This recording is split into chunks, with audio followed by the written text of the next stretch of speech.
rest of the story.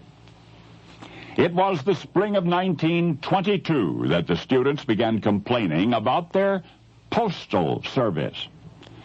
You see, the University of Mississippi had its own United States Post Office right there on the campus. The students picked up and posted their own mail at that office. The problem was the postmaster. He was a jerk. Bill didn't want that job in the first place. Friends convinced him he needed the job and pulled some strings, but Bill took a civil service exam and he passed somehow.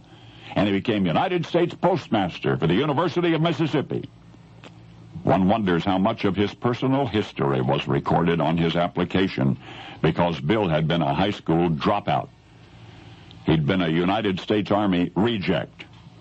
He'd been a college dropout. In fact, it was at Ole Miss that he managed to get accepted, and where he failed to complete his freshman year.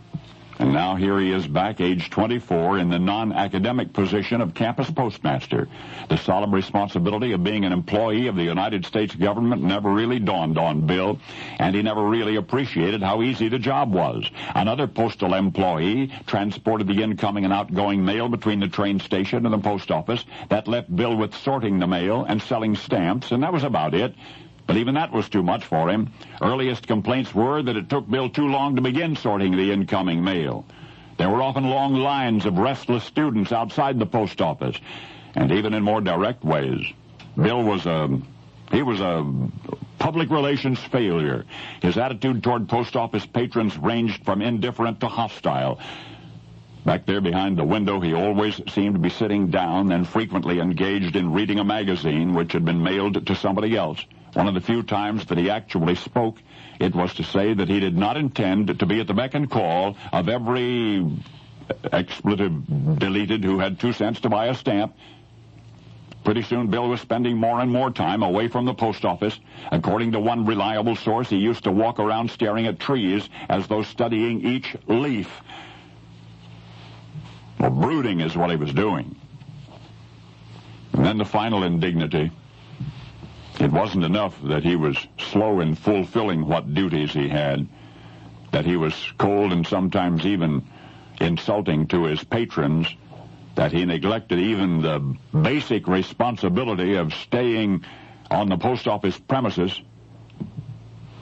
Bill actually began throwing away the mail. In fact, students and faculty members could often be found rummaging through the post office trash cans in search of personal and official correspondence. Well, it took United States postal authorities almost 3 years to get rid of Bill. That he was not ultimately thrown in jail was credited to one government inspector with a sense of humor.